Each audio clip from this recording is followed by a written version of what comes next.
our game, the executive and the president alone cannot succeed in fighting galamsey. We need the judiciary to stand side by side in solidarity so that we find any good evidence of any public official or politician involved in it. My Lord, don't hesitate to exercise that gavel and punish adequately. The Lands Minister, Emmanuel Amakofiboa, disclosed that 1,200 tractors are currently being tracked as part of efforts to clamp down on illegal mining activities. We are reforming the Mining and Mining Act 2008 Act 703. And I'm very happy to say that we've already made a lot of progress and we intend to forward that to cabinets in the very early next year. So far, we are proud to say that 1,200 of excavators are now being tracked and geofenced, and we'll continue to do that. At the launch of the annual Chief Justice Mentorship Program 2025, Justice Gabriel Poamang emphasized the urgent need to protect Ghana's land and water bodies from degradation.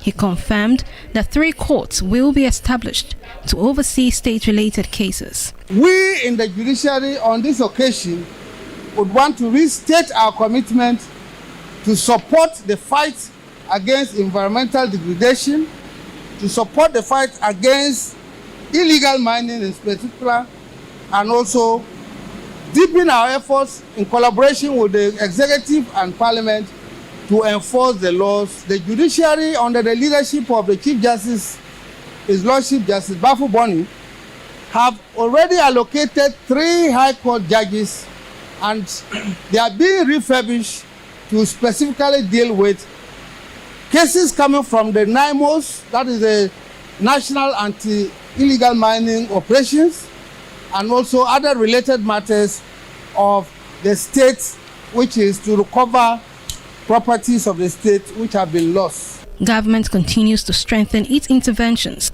in the fight against galamsey. Now, the Minister of Labour, Jobs, Employment, Dr. Rashid Pelpo, has issued a strong warning to employers who abuse the rights of workers, cautioning them to desist or face legal sanctions. He gave the warning during a tour of selected factories within the Accra industrial area.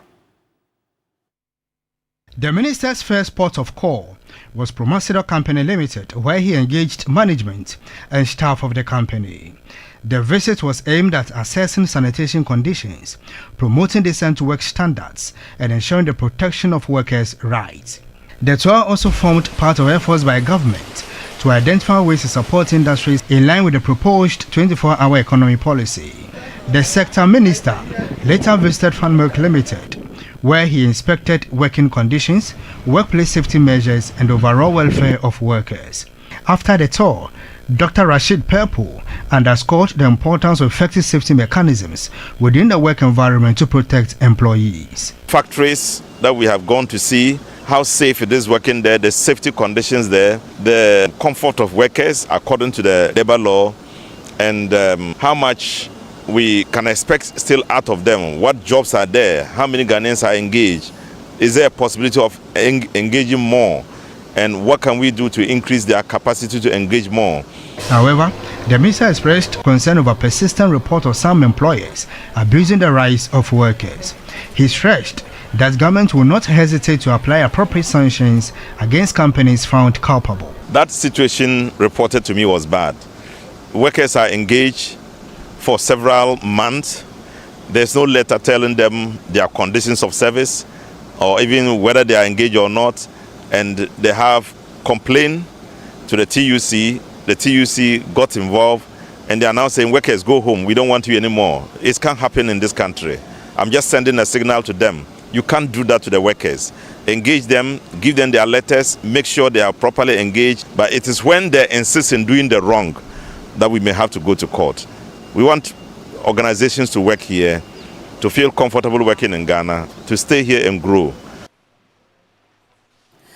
Samuel here, and the Atiwa East District Chief Executive Ernest Owusun team, who was recently convicted for contempt by the Koforidua High Court, has clarified that the case before the court concerns a land ownership dispute and not illegal activities, as has been widely reported. He insists that the matter has been misconstrued and misrepresented in public discourse. He addressed the media earlier yesterday.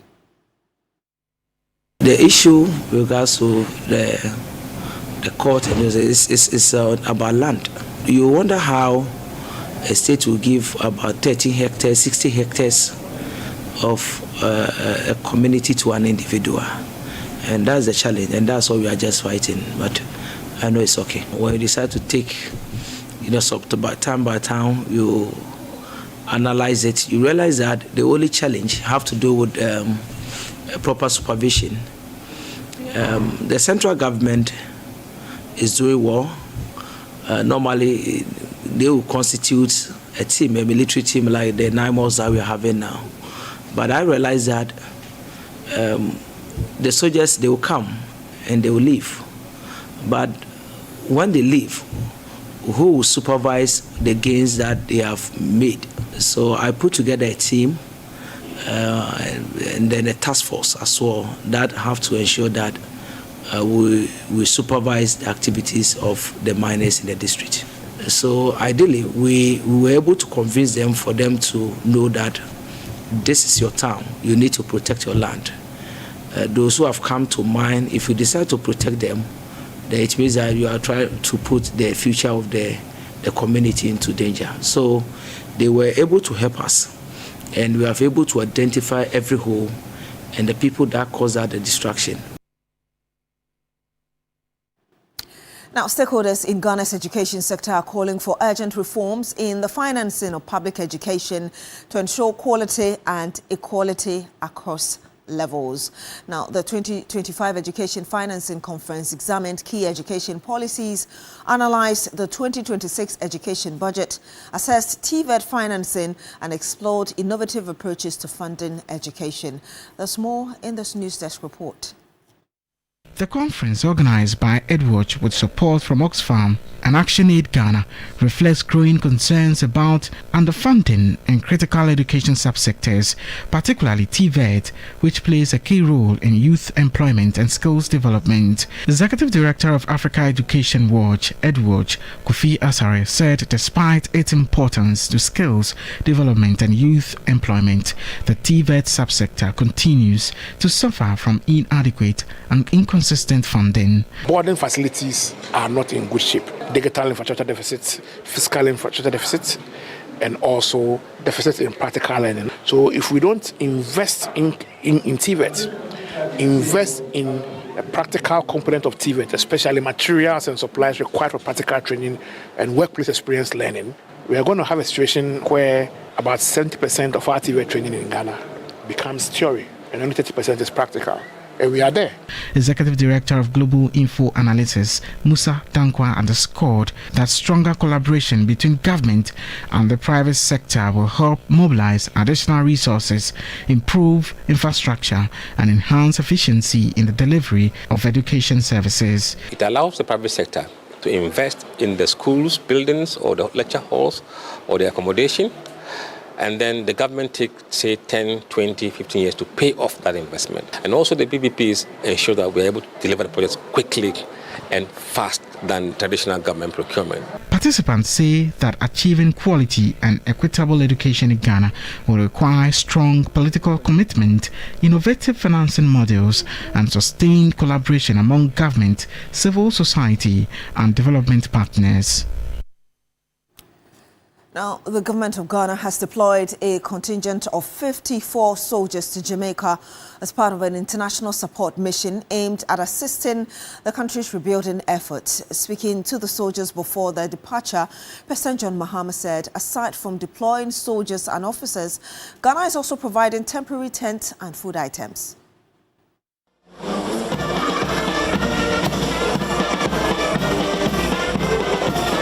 According to officials, the deployment forms part of Ghana's commitment to regional and global solidarity Particularly in times Jamaica stands in need after Hurricane Melissa, the soldiers drawn from the Ghana Armed Forces 48 engineers are expected to provide technical, logistic and operational support to ongoing rebuilding initiatives. The Foreign Minister Samuel Okujacho Ablakwa says the mission underscores Ghana's growing role in international peacekeeping and humanitarian assistance. We all do know that Hurricane Melissa has wreaked a lot of havoc. Over 40 Jamaicans have died. Analysts say that the destruction is in excess of 8.8 billion United States dollars. His Excellency, the President, in addition to the humanitarian support sent, has decided that today we need to deploy our troops following a request formally made by the Prime Minister of Jamaica. President John Dramani Mahama charged the troops to conduct themselves well. Ghana has consistently stood for international solidarity, humanitarian assistance, and global responsibility. Our nation understands the pain of natural disasters and the long road to recovery. Today's mission reinforces Ghana's commitment to humanitarian response, disaster recovery and reconstruction, and South-South cooperation, Pan-African and Afro-Caribbean solidarity.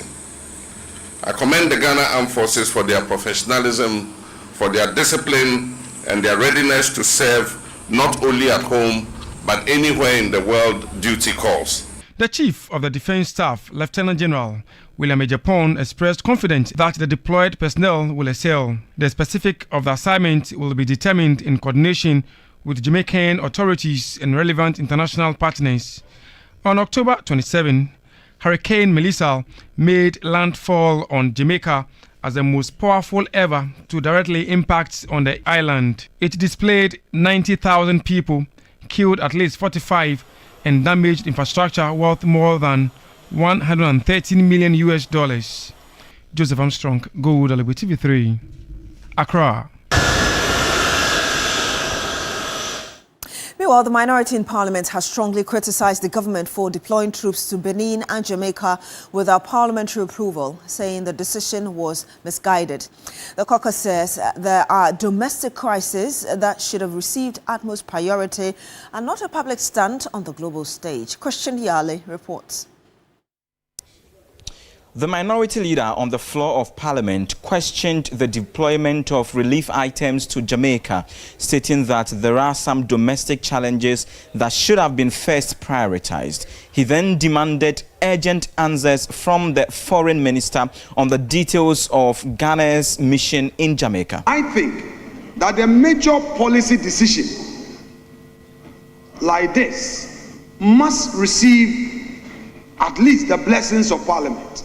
It cannot be that the members of Parliament would have to be reading this in the news. And when we have ministers who are first to come and signal us we have serious disasters, the recent flooding in the country, we know that people have been calling for relief. NADMO has been telling us that they don't have stock. Where you do not have enough to feed your own at home, doing international charity will require a curious concern. Ranking member on the Defense and Interior Committee, John Ntimfojo, also described the deployment of troops to Benin as a misguided decision. When they sought to buy helicopters, they had to consult Parliament. So how come when you want to deploy troops to Benin, you do not consult Parliament? When you want to deploy troops to Jamaica, you do not consult Parliament. What are they hiding within this process? Sending troops to Benin, we need to understand which protocols under which this deployment is going to be undertaken, how many troops are going to be sent, how long this operation is going to be undertaken, and what is the cost to the state. They are misplaced priority, and we cannot watch on unconcerned for the taxpayers' money to be misused in very misguided deployments. Now, he says charity begins at home, and so he wants government to channel security effort into dealing with the Boko, Beniyiri, and Galamsey issues. Rather chose to show force in Accra, where people are going about their peaceful endeavors. You rather chose to show force in front of Supreme Court and Accra High Court. Look at the situation in Boko. Even after the Otumfuo mediation, things are still not calmed. And we are still urgent calm in Boko. If you want to show force, we have Galamsey sites, endemic Galamsey sites that in broad daylight are chasing military, NIMOS. They are chasing them, they are running after their lives. If you want to show force and to show the might of your security apparatus, you go to such areas. Still on this, the Foreign Affairs Minister Samuel Okudzeto-Ablakwa has responded to the concerns of the minority, stating that the country has historically provided aid to countries that required such assistance. He explained that the decision was based on humanitarian grounds, emphasizing no wrongdoing. Honorable members of this August House, these enhanced and consequential humanitarian gestures were deliberate expressions of Ghana's diplomatic identity and values. In a global environment marked by increasing humanitarian needs and diminishing international attention, Ghana's actions carry significant moral and diplomatic weight.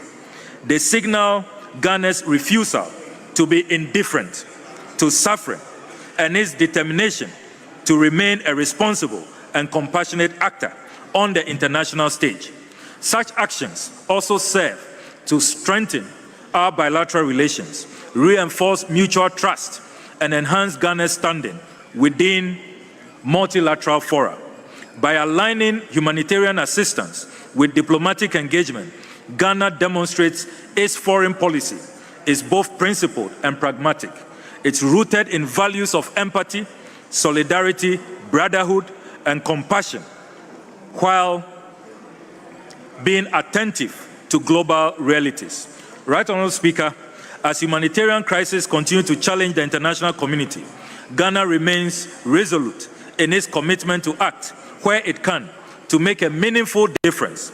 The Ministry of Foreign Affairs will continue to work towards strengthening Ghana's capacity for timely humanitarian response, deepening partnerships with international and regional actors, and ensuring that solidarity remains a defining feature of our foreign policy.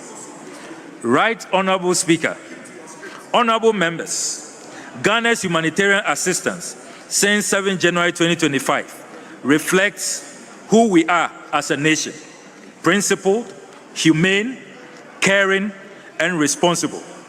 In extending support to Palestine, to Cuba, to Jamaica, and to Sudan, Ghana has reaffirmed its belief that solidarity is not optional and that empathy is an essential instrument of diplomacy.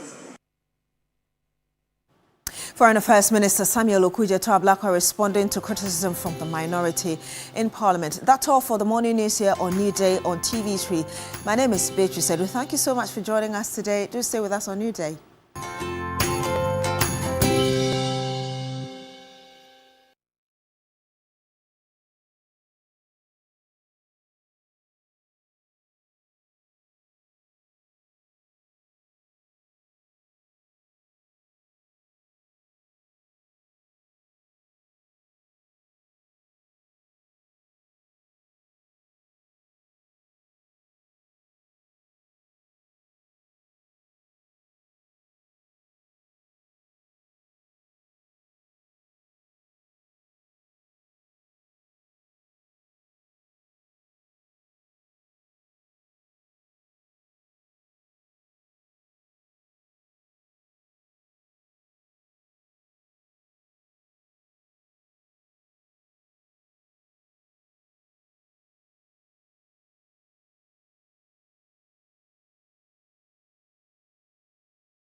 Sweet to Beatrice. That's right.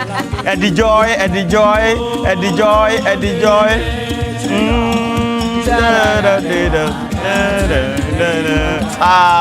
Charlie, they feel it too much. In the battery. Charlie, oh no, hey. Charlie, we want to put you in the mood, eh? You can see our Christmas gift. We'll open the Christmas gift on Christmas Day, right? So whoever will be here, I'm sure Cookie and the rest will be here. They'll open it. They'll open it and we'll get to see what's in it. Shadrach, is something inside?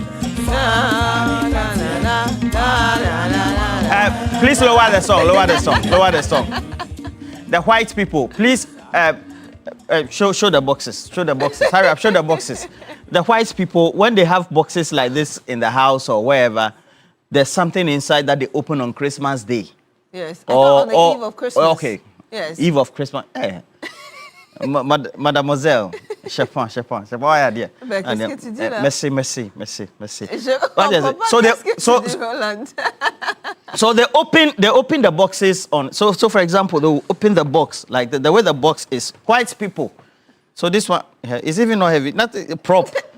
So Shadrach Abe is our lead producer. We expect that there will be things in this box. We'll open it on Christmas Day. Let's not just copy the whites wrongly. We are copying them well. So we'll open these boxes. If there are watches, we'll give them out and things. Or this is not sanctioned by the editorial team. It's not sanctioned. Anyway, welcome to the show, wherever you find yourself. We're grateful that you've joined us. It's another day, 7 days to Christmas. Yes. All right, 7 days to Christmas. To Christmas, yeah. Yes. Yeah. So please make sure that you are part of the Christmas with us. All right. So we're giving you a cash out gift. There's going to be a massive mega jackpot for Christmas as well. And it's going to go with the Shoko star 439 hash. Yes. As always. And of course, for that jackpot, the number will be different. But for today, we're giving you 10,000 Ghana cedis, 10,000 to 10 individuals. And you dial star 439 hash, you follow the prompt, you pick number 2, which is your favorite platform right here, TV3, and you get the chance of winning 1,000 cedis. Today is Thursday. Get to that 1,000, add it to your weekend money, and then you're good to go. Yes. Fantastic. So today, we also want to encourage you to tell us what you'll be doing for Christmas as well, how you're preparing. You know, already the traffic is piling up right here in Accra. So please, if you're in one of the towns and cities, please let us know how you're preparing for Christmas.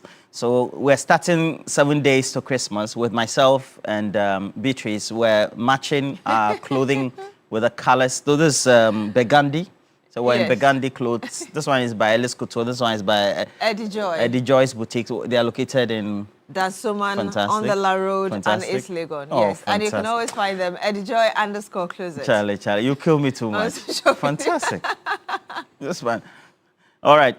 So please welcome to the show, Chairman Godwin Tamaklo, great man. He's the Group Chief Executive for the Rates Group, as well as Chairman Prosper, great man as well.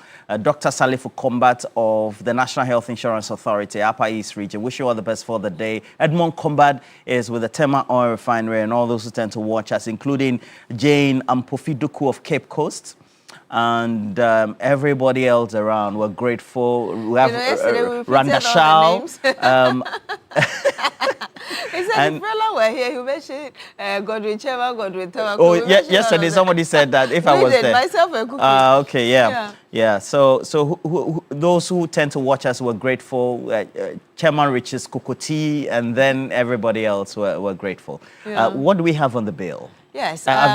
I've been today we have a special interview with the Foreign Affairs Minister. Yes, Samuel Okujeto Ablakwa. Yes, Samuel Okujeto Ablakwa. So we'll be asking some pertinent questions. Yes. But I think maybe we can ask our viewers what questions they want to ask Samuel Okujeto Ablakwa, the Honourable Minister for Foreign Affairs. Yes, and of course, aside from that, I'm sure yesterday you monitored what happened in Parliament.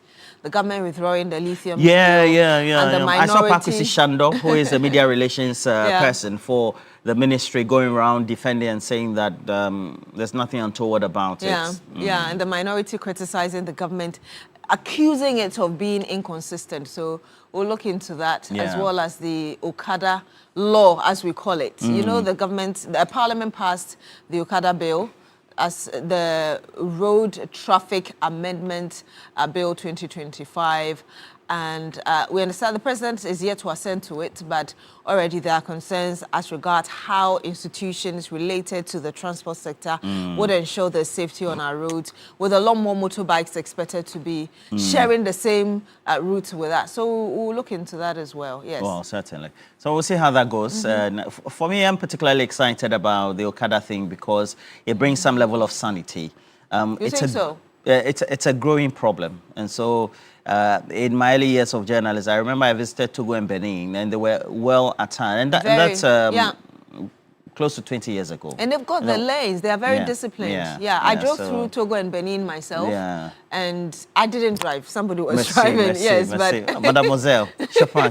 Oh, Charlie, fantastic. You went through there. Yeah, I went through there. And you saw how organized they were. Yes, extremely organized. No, they were not competing with vehicles on the road. So hopefully, gradually, we get there with this bill coming in. Yes. The problem we always have with all laws or regulations is the lack of enforcement. And we're hoping that we can enforce this, because now it's become a means of transport. It means that we need to adequately ensure that those who tend to patronize that means of transport, whether for commercial or for domestic or their own private use, obey regulations. Indeed. And it also means that we have to create the necessary maybe infrastructure for them. So you have a bike lane or etc. So that people and that was actually what the roads committee of Parliament actually recommended, that in future road projects there should be something that the government should consider with this thing coming into force. Yes, so hopefully they do that. No, certainly. And then we have other interactions right here on the show today. So make sure you join us. Let's have some great conversations thereof, because overall there are some things that we need to also talk about, and we'll be taking a look at all that right here on the show. You know, last night there was this devastating documentary done by a colleague, Osha Gabo, young boys exploited or being exploited sexually by men. When Boys Cry, the title of that documentary. Hard to watch, really. Hard to watch. Yeah. Very gruesome, actually. Yeah. Especially even just retailing, narrating the story in itself. We know there's a famous incident of this football academy, where a coach is said to be abusing the young children. And the worst part was that he was filming sometimes those actions, the suggestive actions. I mean, it's sad, and you know, this is like a global thing. You remember, even in US, you had a number of Catholic, abusing the young girls and those they were supposed to coach. So it's hard to really understand why people who are supposed to be coaching young people end up taking advantage of them, and sometimes destroying the future altogether. So that's something we'll be looking into, So also take a look at that as well. So make sure you join us, stick and stay. And so from big issues, we'll bring you the latest sports headlines if we can, or we'll bring you that conversation with the Minister for Foreign Affairs, Samuel Okudzeto Ablakwa. And please make sure you stick and stay and join us. And for this morning segment, we're asking you, what question do you want us to ask the Minister for Foreign Affairs, and what do you think he can do better as a minister as well? Or if there are other, perhaps, interest issues of national importance to you, what type of questions do you want us to ask? Yes. All right.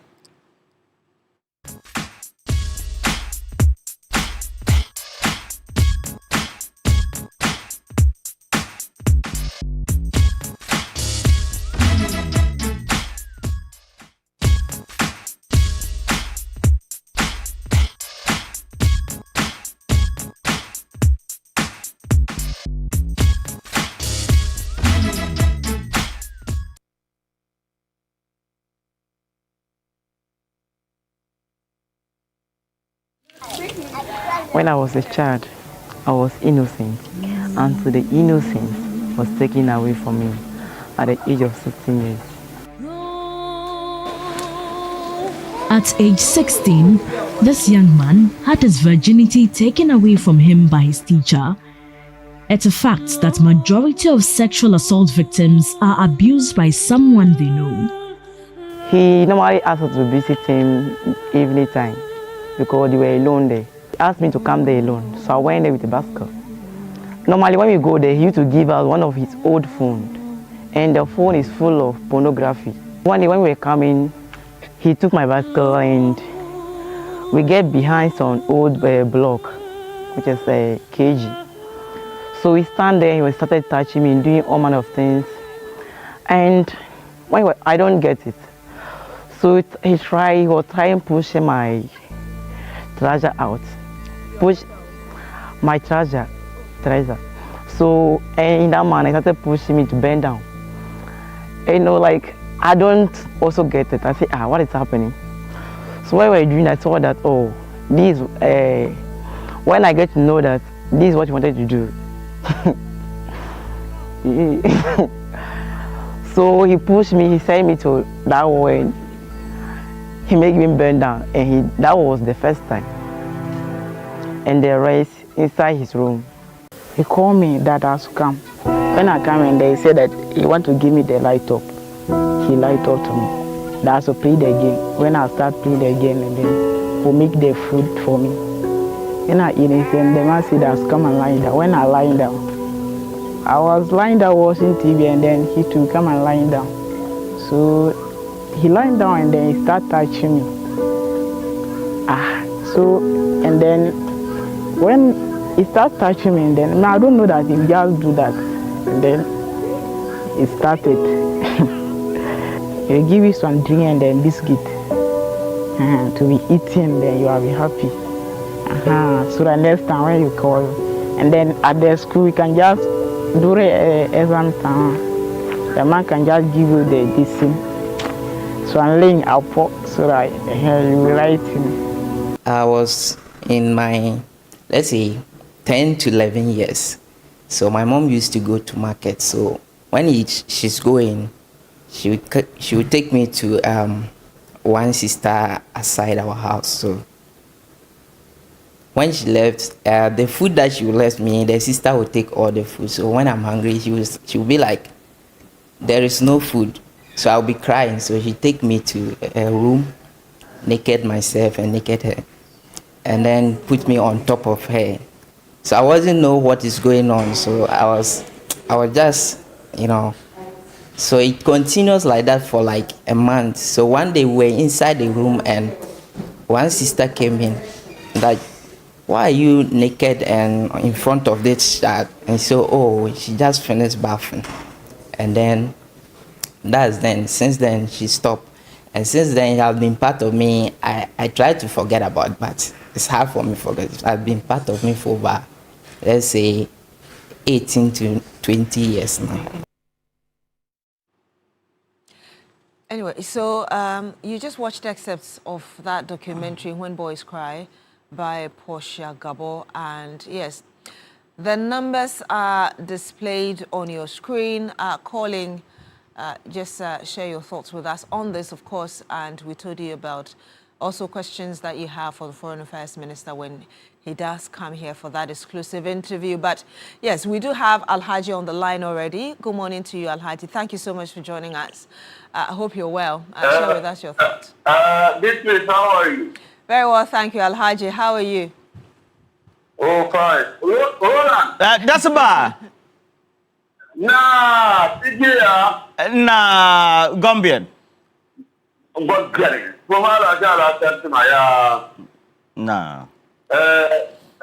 Let me send my greetings to Elijah Nasa and Chairman Okoto Ampopo and Dr. Abukar, the director of sanitation agency, water and sanitation agency, and Julius Debra, chief of staff and chief first deputy speaker of parliament on the Benata Airport. Roland, I have some questions to ask Honorable Subcommittee before I when they say they reduce the passport 5 days, they do follow up to see how the offices operating. They will do the follow up to see how the offices operate. Because sometimes if you go there and you will be trying to, and they will mention some money, when you ask them, last time I went to the passport office in Tamale, and they mentioned some different price for me. And I asked myself why. And I asked the guy. So when they say they reduce the prices, and so how can you say I should pay 800 Ghana cedis? And sometimes some people have programs. We need to look about this. We don't say we reduce it. When we say we reduce it, people see it in public, saying that they reduce the prices. But when you go to the office, some people do that to do it for work. And they should look about that thing for me. If one of us will figure to have that program, just asking that question.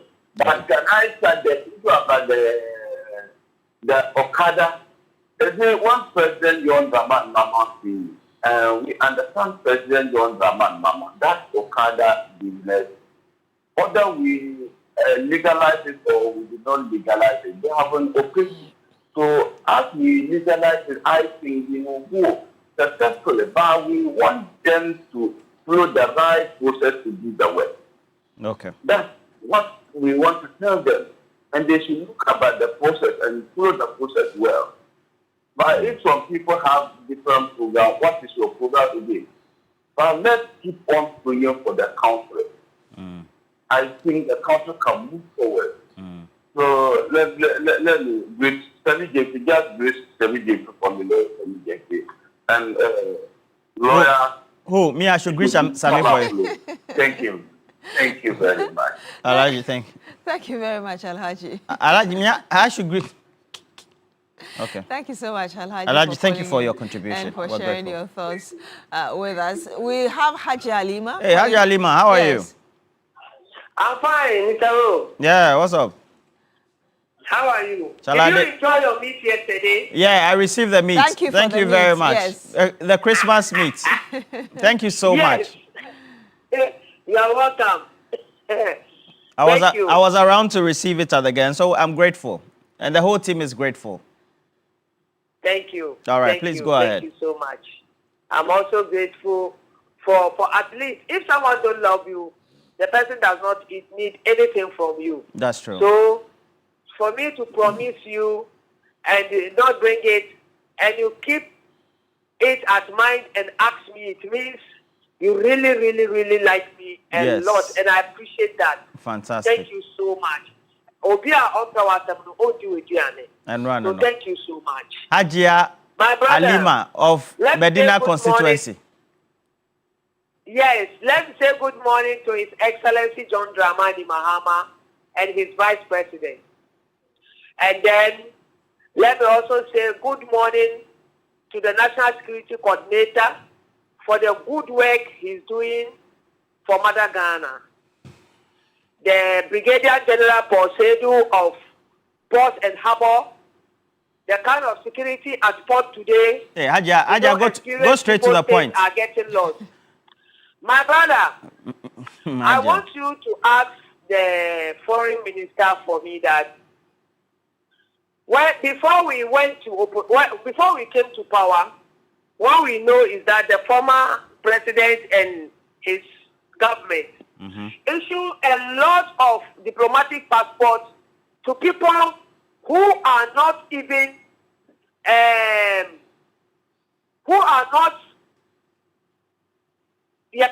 let me say it in three. People who don't deserve to have it. Have they taken all the diplomatic passports from them already? Number one. Number two, about our passports. We learned the passport fees have been reduced. And then now we hear that there is a one-day passport. It is alleged, I don't know. Some people say he said, but I didn't hear it from him. That he said there is a one-day passport that will cost us 2,000 cedis. So please, I want to know, you should clarify that thing for us. Was it true or not? Very, very soon, Hajj pilgrimage is coming on.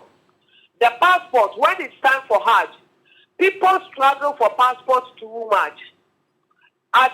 Now that under his watch, is he going to give us a specific unit to take care of the Hajj passport, that there will be no hassle in getting a Hajj passport, because Hajj thing is that in Islam we believe Hajj is a call. So sometimes some people, the call will just come without their knowledge. Maybe someone will just sit down and say, no, let me pay for this old woman or this man. The person is not ready for it, but the time has come for him to go. So you see that when the hard time is due, passport hassle is too much. We are appealing to him that this time around, he should give us a specific people to take care and handle the passports for the Hajj people. Then finally, as my brother said, with the Okada, I'm appealing to the Okada riders. Now that they are legalized, they should also behave as legalized people. They should behave correctly. Okay. They should ride with care. They should ride with uniform. They should ride neatly so that nobody will undermine their services. All right. Thank you, Hajia. Let me praise my honorable MP for the thank you, wonderful Hajia. work Thank you, Hajia. You had. It's not a greeting request time. Thank you very much, Hajia, for calling us from Medina. We have Yaya joining us on the phone as well. Good morning to Yaya. I hope you're well. Tell us where you're calling us from and what's on your mind. Good morning, madam. Good morning. Thank you for the opportunity given me. This is Yaya calling you from Tema Central. Inside Agri. Yes, sir. Sister, now I extend my greetings to my Honorable Haruna Idrisu and my MP for Tema Central, Professor Ali Montego. You see, me, I want to emphasize on the passport issues. I want to appeal to our minister. If only they can extend it to the district officers. Because some of the district officers, every time they want passport, they have to come to the regional capital. They only find it difficult to do so. So, especially when it comes to the high camp, anytime that our Muslims want to do a transport, a passport, they have to travel from their village to the regional capital. They only find it difficult. If they can extend the officers so that they can recruit youth into those officers. Most of the officers in the regional capital, they are not at the district there. So because of that, they find it difficult. The youth to engage in camps in state jobs. So I'm also appeal to the government and then all the government bodies who can extend the officers to the district officers, people from the local villages, so that they can also get more on how Ghana is going to develop. Concerned about the Okada business too. I want to assure to them, I want to tell them that they should help us with this thing.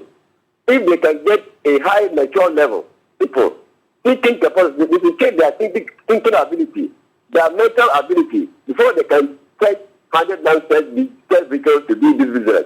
Because once upon a time, one man sitting with a leak. Sister, when the person turned back and gives at me, full of alcohol. So I tell him that that's the children, I also alert here. Because I forgot to say at the back. So he was the time that he was to stop. Sister, in fact, it took him more than 30 minutes for this man to stop because of full of alcohol. So if people are entered into this Okada business, that means a lot of lives will lost again. So I want to appeal to them, those who are drinking alcohol, they should be from entering into the Okada business. And the government should do that and force those who cannot do the work and allow those who can do it to do it well for our American women and for everybody at large. Have a nice day. Have a wonderful day yourself. Thank you very much. Yes, so as part of the bill, the government is also insisting on reducing alcohol intake among motor riders. Yes, so it's part of it. We have another caller on the line. Good morning to you, sir. Thank you so much for joining us. Your name, where you're calling us from? Okay, your voice is so low. Would you kindly speak up so we can hear you well? Hello? Okay, I think he's gone. I believe by now there are a lot of messages you've already received, Roland. Yes. We have a couple of comments coming through. This one is coming from Ibrahim. Ibrahim says, I am in Tamale and the motorbikes are our main means of transport. And so I like it. Now we have an amendment to the Yeah, LI 2180. Or, okay, so that's LI 2180. That's going to make sure that we have proper, okay, that's going to ensure that we have proper regulation of the sector. And then you also add that I was at the 65th anniversary celebration of Ganasco, and there was a promise to build an AstroTurf. I went there yesterday.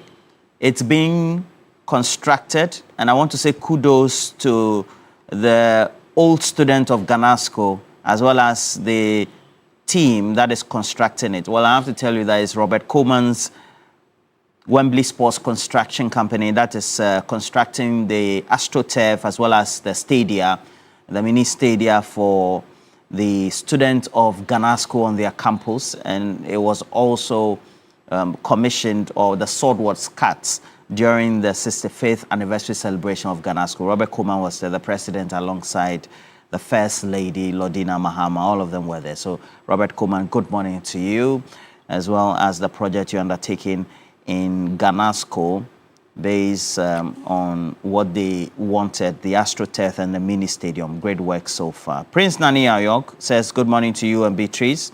But we have a number of them. This one is coming from Paddy, who is also not happy about the subject matter of the Okada riders and the way they tend to meander their way on the road without respecting basic traffic rules.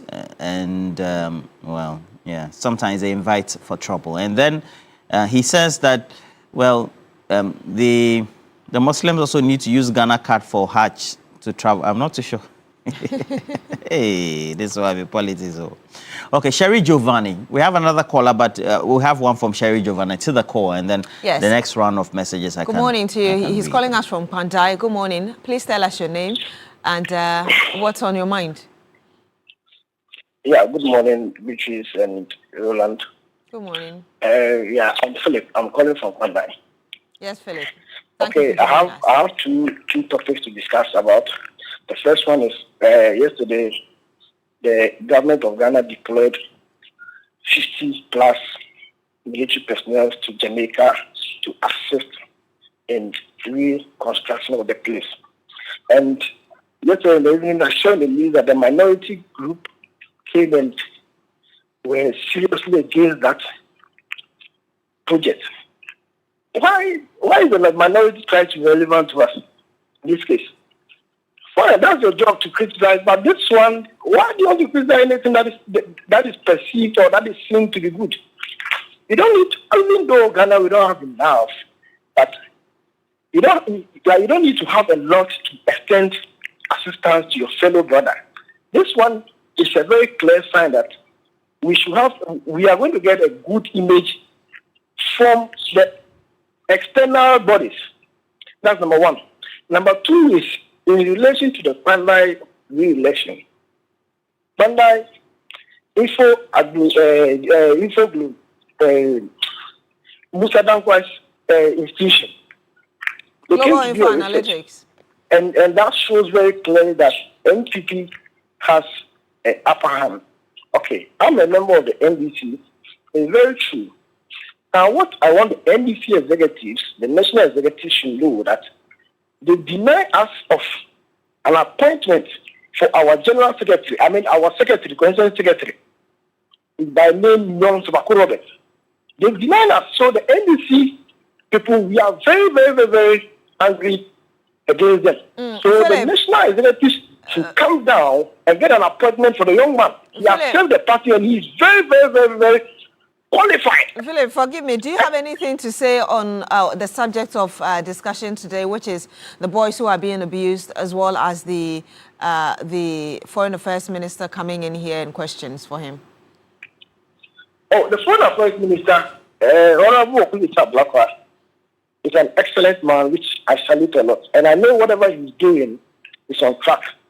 So I don't have anything contrary to what he's doing. It's on track. But what is in my heart is what I've also poured out. All right. But the national executive should come down and get an appointment for this young man, the constituent secretary of Pandai. Thank you very much. Thank you so much, Philip, for calling in and for sharing your thoughts with us. So you can also call in. Remember that we're talking about the boys who are being abused. We brought you excerpts of that documentary by my colleague Portia Gabo, and also the Foreign Affairs Minister, that exclusive conversation we're going to have with him on the program this morning. But let me remind you that there's a world-class university right here in Ghana, Rosebank International University, a strong South African university and a brand of the ADV Tech Group, Africa's largest private education provider with 146 schools across 5 African countries and over 100 learners, and partly owned by the World Bank through the IFC. Rosebank International University is fully accredited by the South African Qualifications Authority, the British Accreditation Council, GTEC in Ghana, City Guild UK, and Capsicum Culinary Studio. At Rosebank International University, we offer a Doctor of Business Administration, MBA, Master of Science, and Master of Philosophy in Digital Marketing, Bachelor of Supply Chain Management, targeting professionals in freight forwarding, customs, and many more. We also offer hospitality and culinary art, available at diploma, undergraduate, and postgraduate levels. Our ICT has BSc Information Technology and Business Systems and IT Computer Application Development, all carefully designed to equip you with the skills and qualifications needed for a successful global career. Our mission is simple: inspiring excellence. Admissions are now open for January 2026. Visit our modern campus at Airport Commercial or Pebia House, Accra, or apply online at www.riuc.edu.gh. Rosebank International University, building global citizens.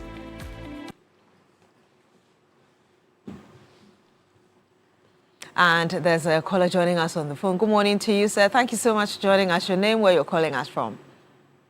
Thank you very much, Billy. Good morning. Good morning to Roland. Good morning. And the entire crew. I just want to use this opportunity to thank TV3 for all that you continue to do for Madagascar. I think TV3 has moved beyond an institution and has become a system where you can only succeed when you come in. You can't fail TV3. I mean, kudos to you guys. Roland, we say thank you so much. Thank you, everybody in TV3.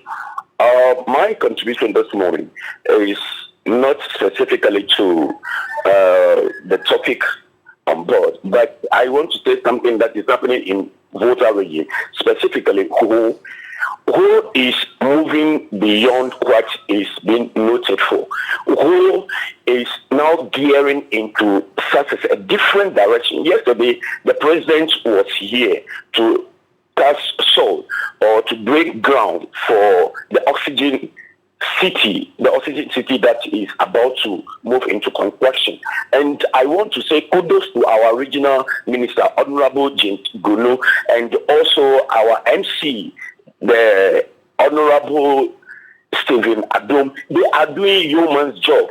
And we are saying kudos to everybody connected to this work, anybody that is connected to this development. We say kudos to them. And to our Honorable Foreign Minister, we say kudos to him. But all I have to tell him is that he should kindly get more connected to the ground. We the grassroots, we need him more. We, the people of Northtown, we need him more.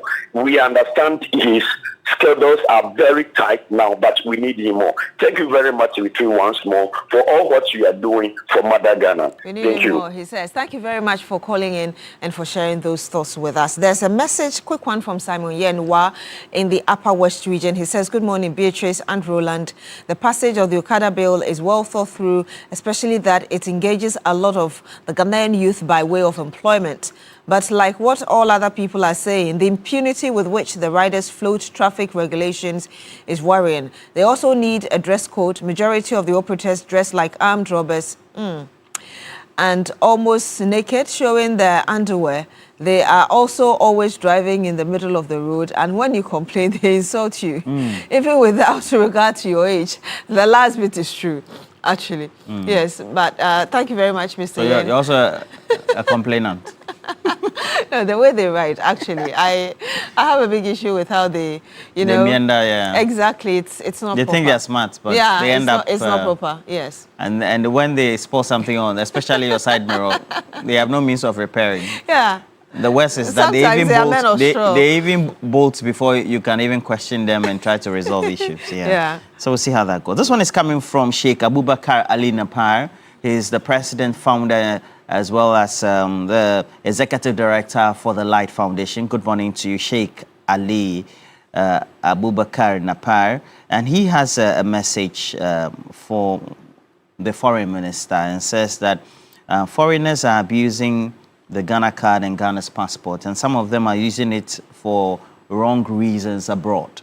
And that leads to some level of discrimination and credibility then for Ghanaians who have genuine Ghanaian passports and Ghana card abroad. And so he's asking that we ask him what measures he'll be taking to control that. And then he said he has a final prayer following the submission of the Otumfuo Mediation Committee report on the Boku conflict, and he's hopeful that peace will be achieved in the area to help develop that part of the country. Sherry Giovanni has a number of comments. Okay, the first one is deleted, so we have a substantive one. A number of questions, he has 3 so far.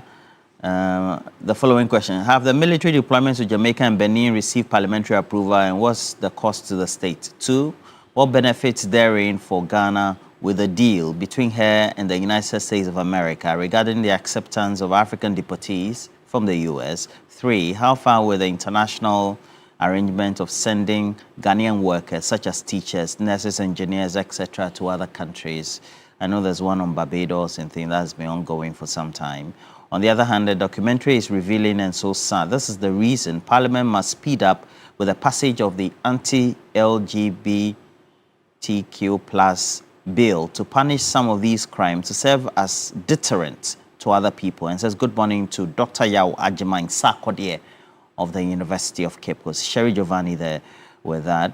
And then this one is also coming from Master Planner Junior, Policy Analyst Kintampo. And he has 2 of them. He says, Dr. Mahmoud Bamia is doing fantastically well in the Upper East region. It is still possible.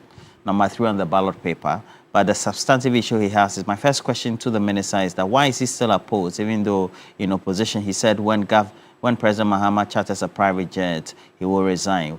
When is he resigning? Secondly, he said a presidential jet is fit for purpose until 2030, so no need to buy another one in 2024. Why is he now supporting the purchase of a new luxurious jet for the president? Master Planner Junior, Policy Analyst Kintampo. We have another caller, actually Sani on the line. Good morning to you, Sani. Thank you so much for joining us. Tell us where you're calling us from today. What's on your mind? Okay, I'm calling from Wale Wale, and I want to, as usual, greet the good people of Wale Wale. We are peace-loving people. I greet everybody, especially the former regional minister who stood on the ticket of the NDC in 2024, Honorable Abdallah Abubakar. I greet him and to remind His Excellency President Mahama that he's still sitting in the house idly. He doesn't have any work doing, though he sacrificed for the NDC for almost 16 years. He doesn't have a job. They have neglected him. So at least they should try and find something for him to also do so that it will help him and then the party at large. And I also want to greet the MCE for Wale Wale, Rabiu Jabbar. In fact, he is doing creditably well. I want to thank him too. And having said that, I want to ask the Minister for Foreign Affairs, in fact, what plans he's having to retrieve the kind of financial loss that our former President Akufo-Addo caused to the good people of this country, because he prioritized, his comfort and then luxury when he used our money and was renting presidential jet for his foreign travels. Meanwhile, our plane, that is the presidential jet, was in good condition. In fact, it was in pristine condition that he could have used, but he failed and said that that plane did not have a shower, and then he wanted to bath on the air. When the pensioner holders were suffering, he spending our money recklessly. So I want him to tell us what plans. He should tell us the cost.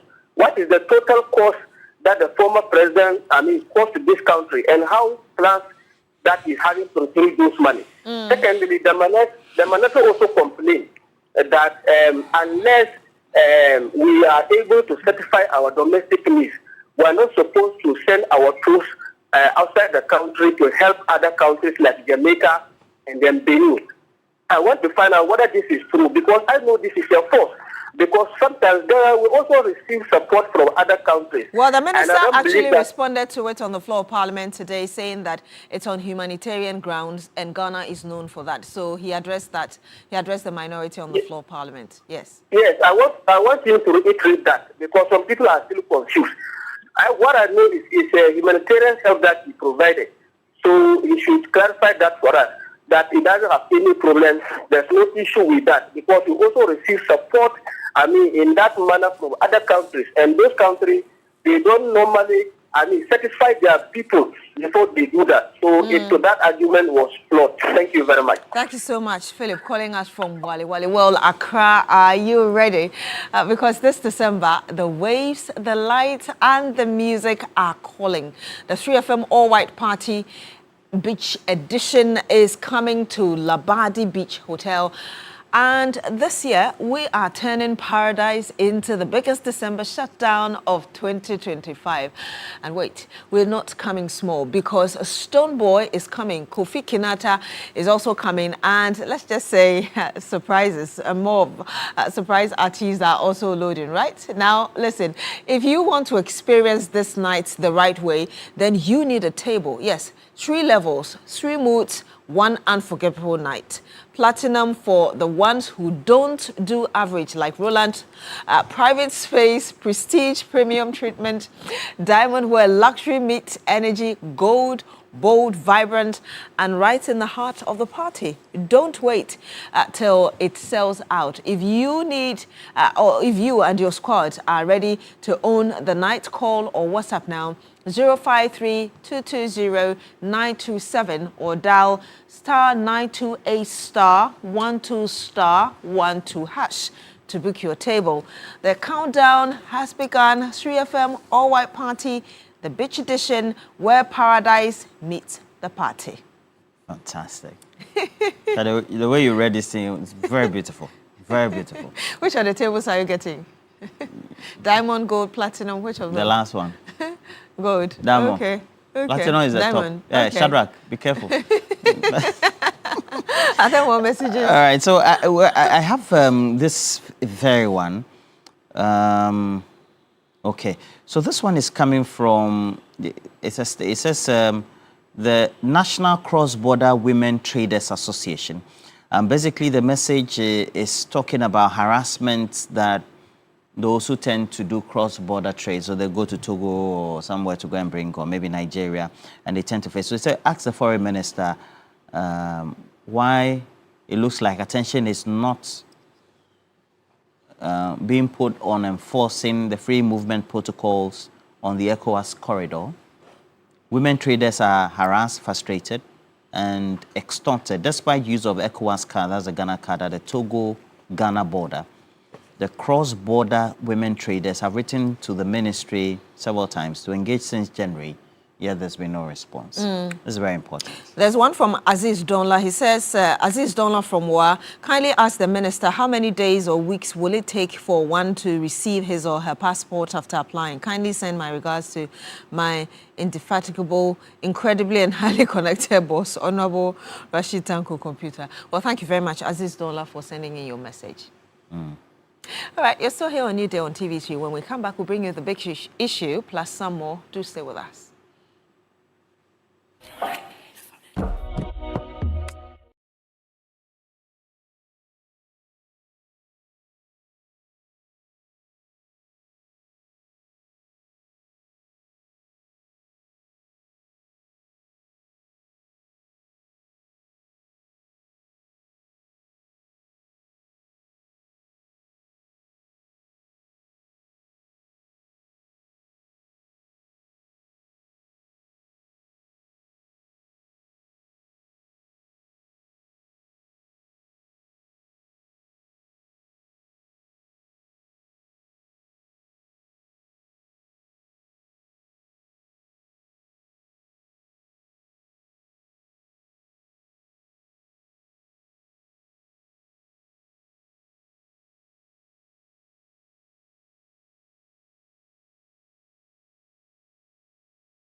And you're still here on Newday on TV3. Welcome to The Big Issue. My name is Beatrice Edu. This morning, we'll be going into that heated conversation that happened in Parliament when the minority called the Lands Minister, Emmanuel Amakofi-Boa, to resign because the government has been inconsistent when it comes to the lithium agreement from 10%, now reviewing it downwards to 5%, and really the way forward on it. We'll be going into that.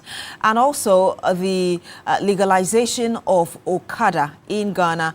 How does the government make it work to ensure that our roads are safer now that these individuals are going to be backed by the law? So we'll be going into all of that. Once again, good morning. Thank you very much for joining us. My name is Beatrice Edu. Of course, I'm joined in the studio now by Madam Rodelyn Imora-Yana. She's public interest advocate and regular panelist. Good morning to you, ma'am. It's great to have you again. Always great to be here. I hope you're well this morning. I am well. Of course, we have as well Hajia Gloria Menu, National Women's Organizer with the United Party. Good morning, ma'am. Once again, great to see you. Great to see you too. Yes, we'll be joined very shortly as well by Nana Echempim Jantwa. She's a presidential staffer.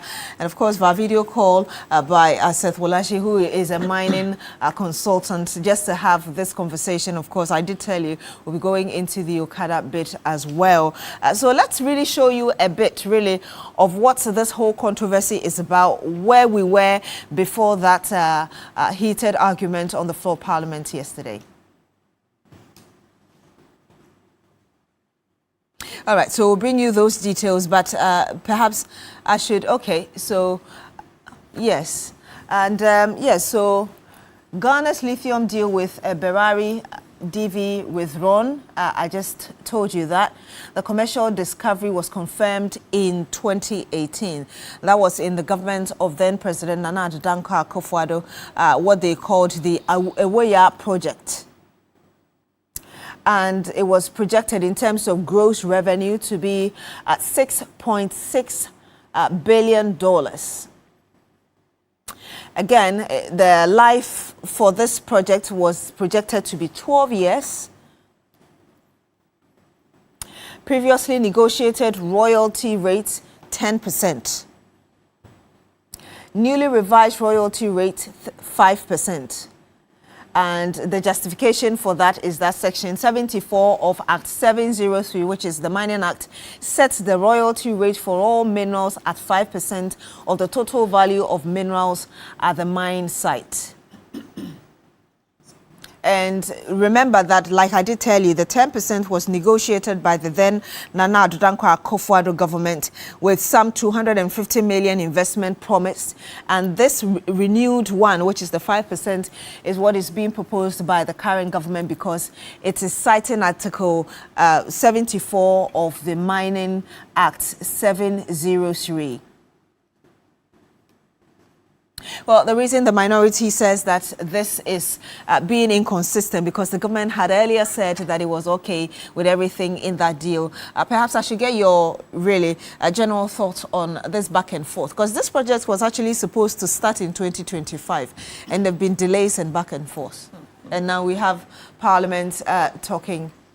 But perhaps we should listen to the Minister first speak about this. Currently, the applicable royalty rate for mining operation, including lithium, as you know, he said, as you know, set or stated by law, and what is in the books right now. And let me talk about the history of this amendment that has happened. There was an initial royalty rate of 3 to 6%. It was amended and was stated that royalty will be at 5%. And then there was another amendment that says that it will be by an act as applicable by law. What was missing was that the instrument that should guide that applicable by law was never in place. And so, technically speaking, what you could refer to was the original one, which says that 5%.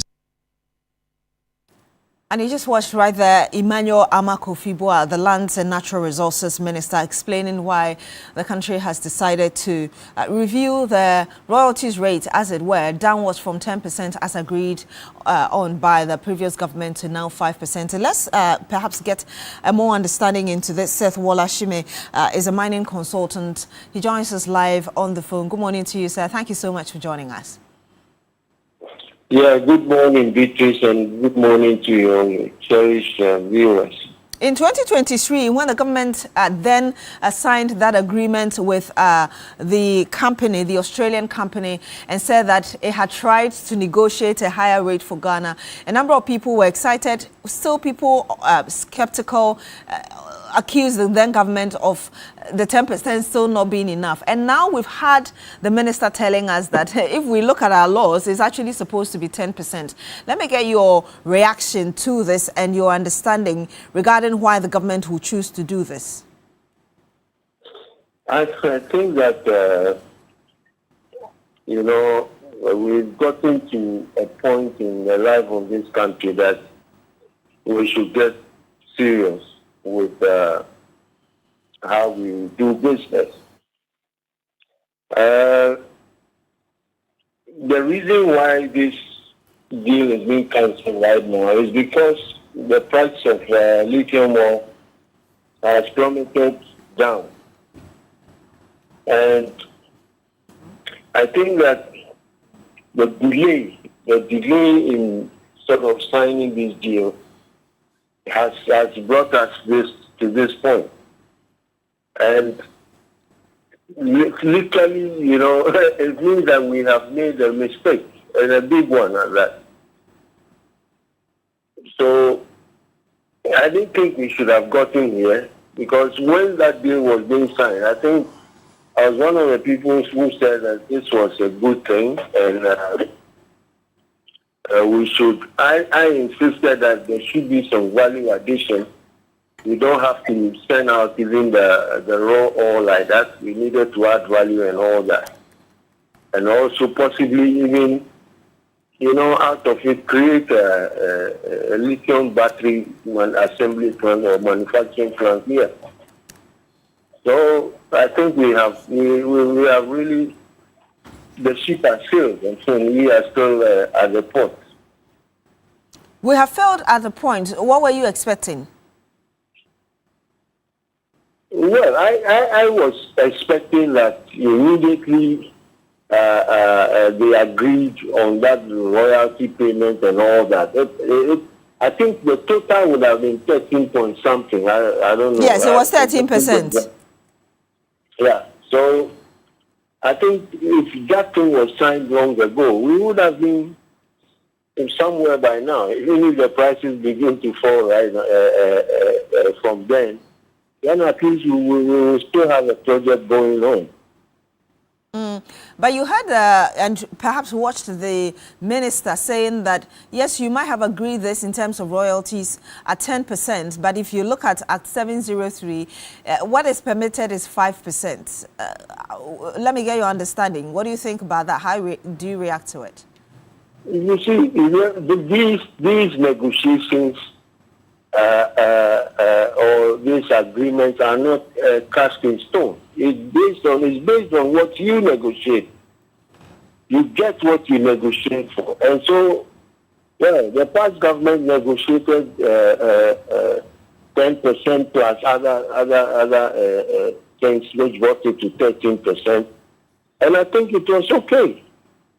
But now, because of the drop in the price, the company cannot pay that 10 or 13%, and which has caused it now to be dropped to 5% to possibly make the project viable. So, like I'm saying, hey, the ship has sailed and we are still at the port. We are not on board. What do you see as the implications of this latest move by the government? No, if definitely, if anybody is investing money, they want to make a return on their investment. And so, this whole thing is a numbers game. And once these people have done their calculations based on the current price of lithium ore, we have no choice but to lower the royalties for them to be able to make some return on their investment. So I think that is what has happened, and it's unfortunate. Moving forward, having heard from the minister and, of course, all the concerns that have surrounded this very deal, what would you expect the government and perhaps stakeholders to do to ensure that this is in the interest of the country? Well, first of all, going forward, any resource that will be found, if they are negotiating royalties and all that, they should also keep in their mind that there must be some processing, value addition done, and if that resource is also what we call it, a kind of ingredient for the production of something, that we must be able to say that, listen, let's manufacture these things here. Because, these resources has a certain value chain. And included in that value chain is the creation of employment and all that. So we should try and take full advantage of any resource we find, making sure that value is added, and maybe some manufacturing is also sort of done out of that. The other argument is that you cannot really get much until you have reviewed your Minerals Act and any legislation surrounding how much you're expected to benefit from that. At this stage, how would you want the government to go about this, if this really is relevant for the country? If that is what it takes, then we must look at our laws again and craft them in a way that will capture all these concerns, so that, going forward, whatever we find, we should be able to maximize whatever the country gets from it. Because I always say that resources were endowed to us by God for us to be able to use them to develop. If we cannot use them to develop, I don't think there's a need for us to even exploit it. Thank you very much. We'll have to end it here with you, Seth Wolashimi Klaye. He is a mining consultant. Thank you so much for sharing your thoughts with us. All right, let me get the thoughts now of Madam Rodelyn Ayana. I'm sure you heard the thoughts of Mr. Wolashimi Klaye. So not excited about where we are now. What do you think? Let me first and foremost say good morning. I'd like to say good morning to the Bokunaba, Zuguran Naba Asigiri Aburago, Azoka II, and also to say thank you and to thank him also sincerely for his patience, his guidance, and his continuous show of love for the people of Boko. I'd also want to extend warm greetings to the Nairi, the Mamprugo overlord, Na Mahami Abdullahi Shiriga, for also exhibiting the same patience. I wish to extend to the people of Boko the greetings and the love, felicitations this Christmas, and also to let them understand that we are one people. Let us all come together and say, let bygones be bygones. Let's live as family. We need peace in Boko. The government has assured us of development. 1 billion cedis, I think, has already been allocated or is expected to be allocated for the development of Boko. On behalf of the women, the children, the widows, the orphans of Boko, I wish to thank the President and the government of Ghana, and also to ask that all of us in the Upper East region, and particularly in Boko, give peace a chance. Beatrice, the lithium deal, from what I understand, within our statute books, they're supposed to have been 5%. That's a default law. It has not changed. But then through negotiations, we got 10%. But the whole thing is, if we got 10%, was that legal? It's the legality of the issue that I'm looking at. Because even if we went through a negotiation that is not legal, then it means that we're going to create a problem. I'm listening to Mr. Clay, Seth, and he's saying that the price of lithium has even plummeted. For me, I wish that we could hold on to these negotiations. We rushed at one time to sell off Obuasi Gold AGC, Ashanti Gold. We sold it off for peanuts. I think we got $1 or £1 for the whole thing. Look at where gold is today. Look at what we're expecting to get from gold. So if there is no reason, no push, no pressure for us to do this lithium, let us sit and really think through it. And I always want to ask, why is it that our governments always want to go out instead of looking within? Why can't we sometimes have a consortium of Ghanaian businessmen? Because I know that some Ghanaian business people have the money. It is because probably we do not go out there to approach them, to enable them also come in with their money, because a lot of them are keeping the money in foreign banks, which is not benefiting the state. So I think that sometimes some of these things should be discussed. If it means taking it on the stock exchange, let's do that. Let every Ghanaian own something. But this whole idea of always rushing to go and give it to some people for peanuts, I understand when government says maybe we do not have the money to do that kind of investment. Yes, it's very intensive. It needs good money. Maybe we don't have it, but collectively, I'm sure we can gather good money. I also think that it's a good project. If only we could do it well, it could create jobs. From what I read, about 900 straight jobs, and probably more. But let's look at it from the point of view of the Ghanaian. Why do we always give out our natural resource almost for nothing? Why is it that when these things are being discussed, it's kind of like closed door? I think this is a natural resource. It belongs to all of us. Make it open, transparent. Let's all give our views. You understand? Let's all give our views. Lithium is not, apparently, it's one of the rarest... yes, one of the expensive minerals, yes. Minerals that we have. So which means that people are always out there looking. Ghana is just blessed, but we are not using our natural resource well. 5%, that's what it says in the books. 10% is what we've negotiated. So can we negotiate for 15%? If we can negotiate for 10%, then we can negotiate for 15% or more. People feel that it's a failure on our part for refusing to even look at our laws that limit how much we can get.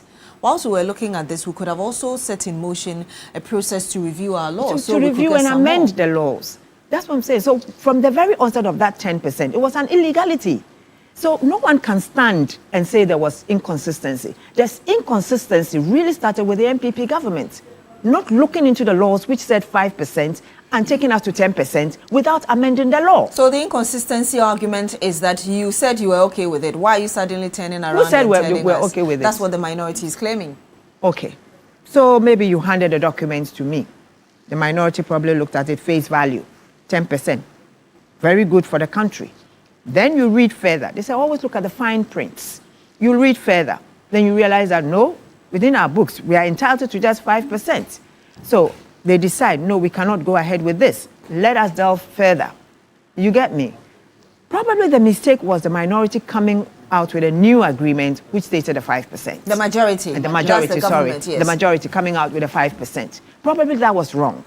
You understand? They should have also taken due diligence to look into the fine prints. But then, if they recognized it and they have withdrawn it because of public outcry, what's the inconsistency? The whole thing that you performed an illegality by going 10%, when in your books it's supposed to be 5%. So who is wrong? Let me acknowledge the presence of presidential staffer Nanaya Echampim Jantua. Good morning. Thank you for joining us. How are you? I'm very well, thank you. Please. So for me, I think that it's good that we withdraw. We do more consultations. And for goodness sake, I don't think that we should give this thing almost for free. I don't believe in this plummeting issue because if it's a rare mineral, if it's meant for batteries, and we know that we are entering into the area of electric cars and whatnot, and we all use batteries of some sort. Yes. You understand? So whatever happens, it is something that is an essential commodity. What do you, and I'll come to you very shortly, Hajia, for your preliminary thoughts as well. What do you expect from the government? Because I remember when this was signed in 2023, we had IEA, among others, saying that the country was being ripped off. And now it's even gone down further to 5%, per what the government is presenting to the public. What is in the book? 5% is what the statute books tells us. That is the law that we have set for ourselves. You understand? So the ripping off is because of that law. And the framers of that law, only God knows why they put the 5% there. You understand? So the only thing left is for government to go back to the drawing board, sit with the Barari, is it? Yes.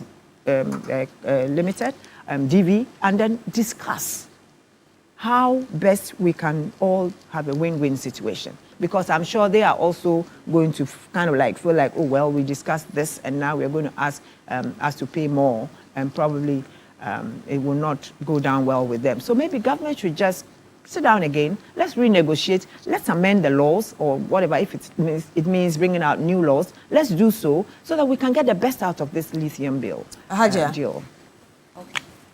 Good morning to my listeners. Good morning to Honorable Alan Kojo-Tremante. Gratefulness to Seriki Ahmed Anin Salim of Busila Muslim community in Accra here. Okay, so for me, withdrawal from this deal is extreme because we can do a reform. There are so many things that can be done, just like the miner who spoke to us online was saying. There can be local processing. We can also have environmental safeguards, because we don't want to go back to Galamsey issues when we leave things undone. The legalities of the matter, just like Auntie Rodelyn was saying, should also be looked at. But let's also not forget the fact that Ghana is not the only African country who has lithium. So the more we delay, the more we push the deals to Zimbabwe, the Republic of Congo, Namibia, and the likes. So the earlier we do things, the better, and the right way. The earlier we do things, the better. The deals can also go to these countries, and they can have better pricing, long-term supply contracts. The longer we delay, the more harm we cause to ourselves as Ghanaians. If you look at the number of people that are looking forward to getting jobs in Ghana here, when this deal can be signed and most Ghanaian youth can also be employed, I think the withdrawal is too extreme for now. We can just look at reforming, amending the laws, just like Auntie Rodelyn is saying. So proper structures, stronger regulations, and when the higher we aim, targeting maybe just like Rodelyn is saying, we strike the deal for 15% back and forth, maybe we'll still come back to the 10. I'm sure you understand that in such deals, there are clauses that bind both parties. You do not think that perhaps the government is deciding to withdraw because before you can move forward or make changes, perhaps there ought to be that mutual understanding and a win-win situation for both parties? Yes, a win-win situation for both parties. But the local Ghanaian, the Ghanaian youth has to be taken into consideration. We should consider that there are a lot of people in Ghana here that needs jobs. We really need to do the negotiations as soon as possible so that we can get these deals done. Let me get the thoughts of Nanaya Jantra. You're welcome again. Thank you. Good morning. People, the minority, good morning. The minority thinks that the government is being inconsistent, especially when after this was signed, then Sami Jemfi, I beg your pardon, the communications officer, and now the boss of, yes, at the time, now the boss of Gold Board joined the hundreds of individuals who were criticizing the deal to say that it wasn't in the interest of the country. There was no transparency, there was no clarity. And now this is where we are. We just heard the minister announce no consultation. Good morning, Beatrice. Good morning to your viewers. Good morning to Ghanaians. Let me say good morning to Otumfo Pokuwari II, and also thank him for the work he has done for Boko. Greetings to the Nairi and the Boko Naba. We plead that we should let peace reign, as Auntie Rodalyn said, and also watch our utterances going forward. And I congratulate His Excellency John Dramani Mahama for the effort he has put in, and also the fact that he has made sure that there's going to be a fund that would rehabilitate and put Boko back on its feet as a business hub.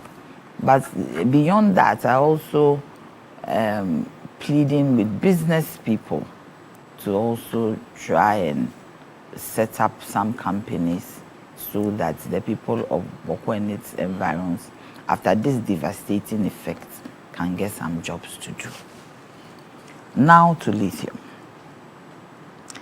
The day that PRC was called to the Parliament to come and defend our tires was the day that they were talking about the withdrawal of the lithium deal.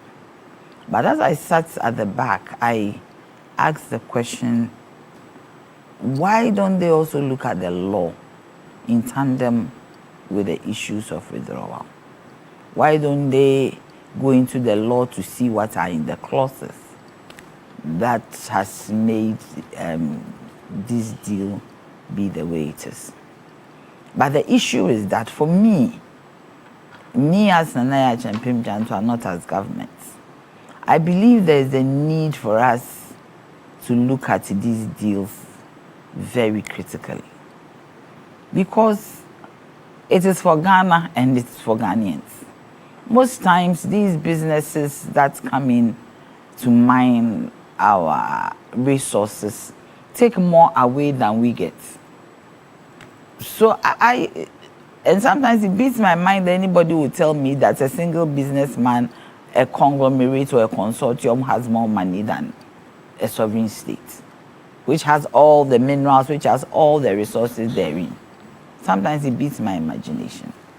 But I mean, that is what it is. I think going forward, we should critically look at some of these deals that we put together. I think there should be a standard 50% as royalties to Ghana, and the 50% to whoever. How they share it shouldn't be our business. Because you see, when that produce is ours, the raw products is ours, and that a businessman coming in to bring money to mine it, and that person wants to take more than the owner. Do you get me? It is like you have built your house, then the house that you have built, the tenant in there wants to have more rights than you, the owner. Do you get me? So I think that we should really look at it. It's not just the withdrawal. We should really go back and look at all laws concerning our resources. We should look at it to ensure that Ghana benefits and Ghana is the winner. This win-win situation, it should be Ghanaians. Because you see, Beatrice, sometimes when they even employ our people, they mistreat them. They don't go to our mining communities. What you find there is horrible. Do you get me? So I think that we should really look at it. we should really look at all the laws concerning our natural resources. But I'll also say that going forward, we should have a lot of, the word is, there should be due diligence into some of these contracts. Sometimes they are very big and people just look at maybe the first page, the second page, and if it satisfies them, they leave it. Then you go into, like you see the MPP, when they said that they were going to do one district, one factory, they stood on the platform and said, we are going to build factories. But when you go into the manifesto, it said in tandem with the private sector. But as they stood on the platform, they didn't say that. So this is teaching us that we need to look into the contracts thoroughly. We need to make sure that it benefits Ghana. You see, as we sit around that negotiating table, the first thing that should come into our minds is the fact that I'm doing this for Ghana. I'm not doing this for myself. I'm not doing this for anybody, but I'm doing it to benefit Ghanaians. Because if we get good enough money from the deals, and that the people don't even employ us, whatever we get out of those deals will be good enough for us to also set up factories and some jobs for our people. So one of the points you made was the need for us to look at our laws. Yes, it's key. Yesterday we had a lands minister telling us that, or giving us the reason behind the reduction in the the royalties to 5%. Yes, we played that earlier. Yes, but basically telling us that it's been reviewed from 10% to 5%. You talked about the law. This government has been in power for 12 months now. Yeah. The government could have looked at the laws rather than coming out to tell us that we are reviewing it downwards to 5%. You see, the point is that I was telling somebody yesterday, what we met is not easy. The way that this country had been run down. If you are in government, it's like you're on a roller coaster. And you need to make sure that you build blocks, building blocks, foundation. It's as if you are rebuilding the nation. So sometimes some of these things would not come to mind immediately because there are very serious issues in this nation that we have to look at. Serious issues concerning the economy, concerning the management of everything. Do you get me? So this is nitty-gritty, and I thought that maybe the Legal and Constitutional Committee, I think that's the name, in Parliament, should have brought this matter up for us to all deliberate on it, dialogue on it, and speak about it and take an action. Because this more of the legislature, the laws. So I think that they should have come up, and some of the work of the committees in Parliament should also look at reviewing some of the laws that are standing. That if you have a committee and there are laws that pertains to your committee, you should take time and look at it. And bring up proposals so that if there's something has to be done about it, it will be done. It will be You done. yes. Let me get your final thoughts on this before we move on to the Okada conversation. To me, I think that first and foremost, we may not be able to afford the project as it stands. Yeah, we should let the lithium be. So, I think we need to fix your. Let me. Sorry to cut you, but let me get the quick thoughts of Haja Aminu, and then I'll come back to you. Okay. So for me, I still stand that we should just look at the laws, just like Nanaya is saying. Look at. Okay, so I still think that we should look at the laws and look into it very well, the legalities of it, or I think communication to Ghanaians will also do us a lot of good. We are looking forward to better deals. Even though we know our president is a listening government, he listens to Ghanaians when we talk. He should make sure that the right thing is done so that everybody will be at peace. Everybody will be at peace, you say. Let me get your thoughts on the Okada, the legalization of Okada in Ghana, and the number of concerns that people have. Now, the law has been passed, the bill has been passed by Parliament, awaiting presidential assent. People are still expressing concerns that already we have riders, not following rules, traffic regulations, and now we've given them legal backing. What are we going to see on our roads? What are your thoughts? Yes, so every evening I have a sit by the roadside, and it's very heartbreaking when you see no less than 4 to 5 accidents that has been caused by these Okada men. I used to really like riding the bike all the time, but when I sit and I see the effect of these accidents on people, it's very heartbreaking. I think that before the law was passed, we should have done a few checks here and there. There are a lot of riders who don't use helmets. They use slippers and bathroom slippers on the motorbikes all the time by the roadsides. Since this law has been passed, government should please look at our road constructions from now onwards, so that at least there can be some structures. If you go to Togo, the motor riders have their own pathway and all that. Our motorways and most of the roads in Ghana don't have that. So our president, who is a listening government, should also infrastructure that when it comes to the construction of the roads. Well, that was something that the Roads Committee in Parliament that looked at the bill recommended as part of its report. And there should be more education when it comes to motor riding, licensing. Before somebody gets a license to be a commercial Okada rider, or there should be some kind of proper and strict rules and regulations when it comes to the riding, so that we'll have safety by our roadside. Madam Ayana, let me get your thoughts. On the Okada? Yes. I think that I'm one of those who would have said that, no, I don't think they should be regularized. But it has come to stay. I think that the framework that they have put together for them to belong to a union, to also have certification from DVLA, and to have a dress code, and also certain things to be put in place before it's rolled out. I think that Okada has come to serve a purpose because of the chaotic nature we have on our roads these days, traffic. And if you want to move very fast from one end of the road, town to the other, sometimes you are forced to use Okada. The Okada, we always use Okada for just the motorbikes. But then I think they've been put together with the tricycles and the pragya. Yes. Buboya, Yes. whatever. Mm-hmm. My only problem is seeing these particular vehicles on our motorways and highways. I think we should stop that.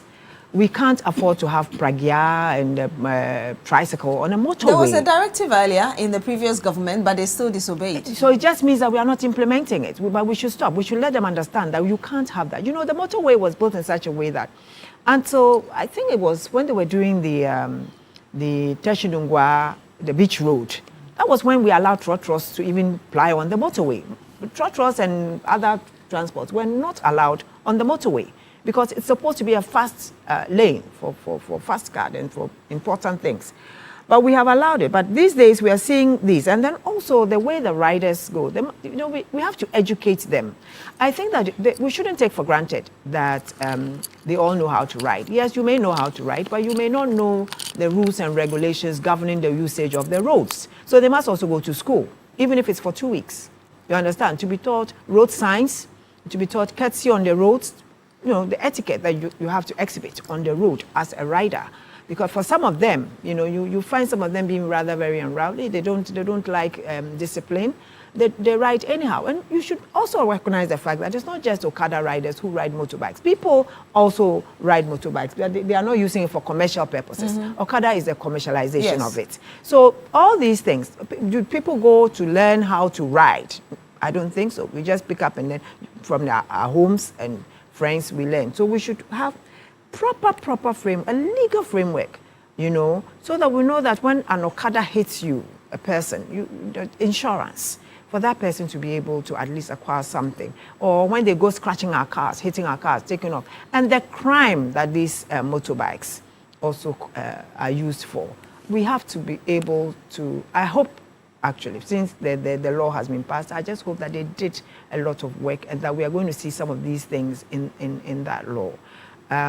But it's come to stay. It works very well in the rural areas. I would have felt that we should keep it within the city central, moving from Makwala to Tema Station, but not when we find them on our roads. It's sometimes a nuisance, when they go competing with other vehicles and they just are in a hurry to go and let down their passengers, and that creates problems. So I just hope that they will conform to the law. They would respect other road users. They would know which side of the road they are supposed to be on, and maybe that will help, because for now we really do need them. Indeed. Yes, we do. Nanaya.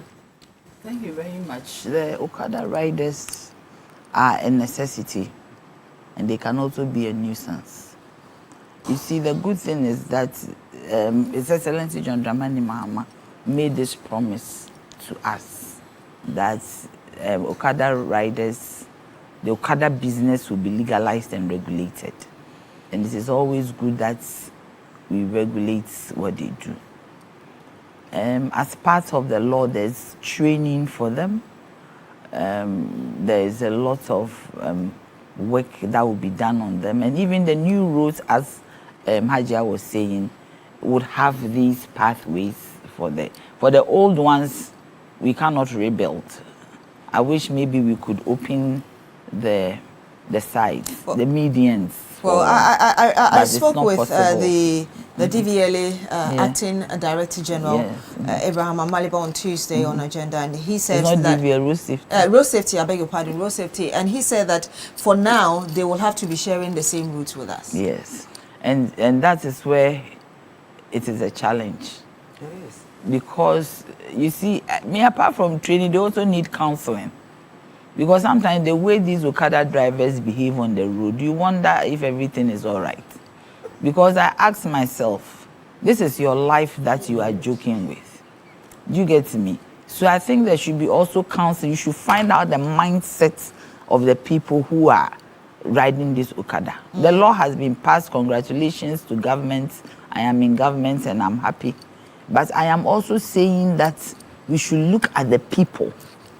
You get me? Riding the motorbikes. Somebody hasn't got a job. He just takes to riding Okada. What is the mindset? Because if truly you think about yourself, let's assume, I always tell myself, let's assume that you don't think about the other person. But what about yourself? The way they ride is as if that they have signed a contract with death. The way they ride on our roads, as if they've signed a contract with death. And they don't have there's no consciousness to be safe.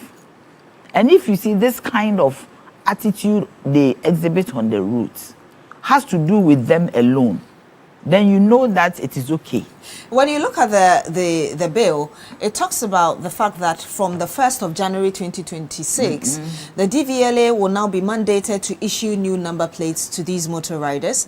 And the number plate, instead of it being issued to the motos, will be issued to the persons. So that when there are flouting of the laws and all of that, or there is people flout the law, they can be held accountable.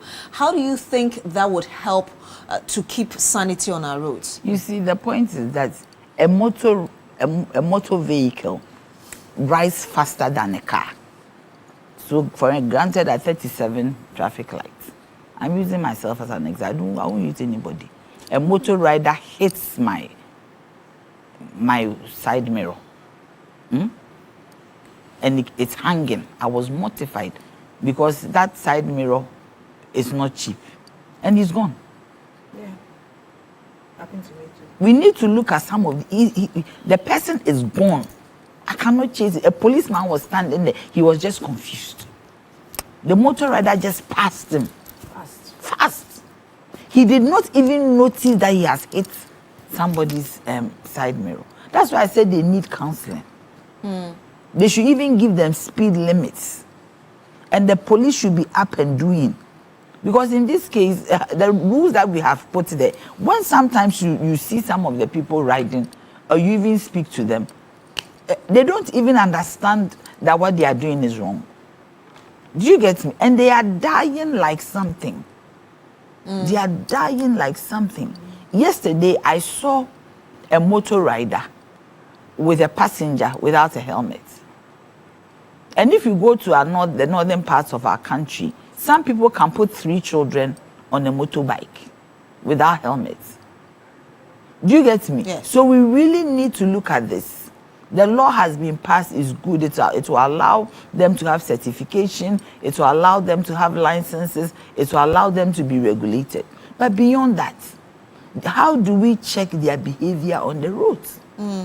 And this one, I think that the police has a key role to play. Not to just arrest them, but anybody who flouts the rules will have to be arrested. They shouldn't come under the certificate of vulnerability. That, oh, because you are Okada drivers, they don't like us. No. I think that there should be some discipline.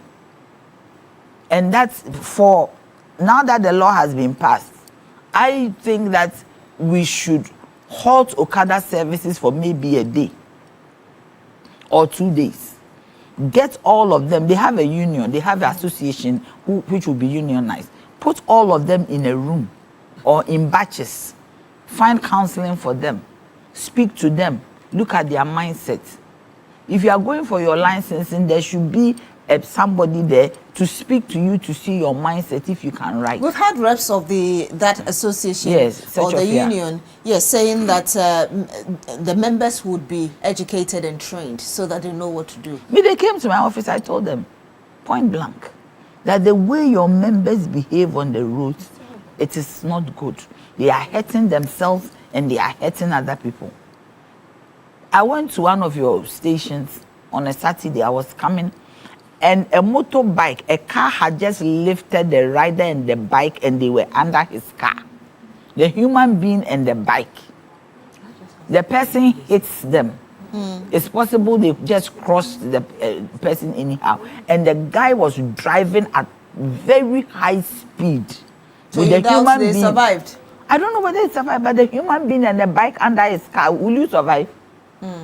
They are dying. Their legs are being cut here and there. Madam Ayana, let me get your thoughts really on how you think we can make this safe. And I wanted to read just a little bit of this bill, and it's under the justification for the bill, as seen on the report submitted by the Roads Committee of Parliament.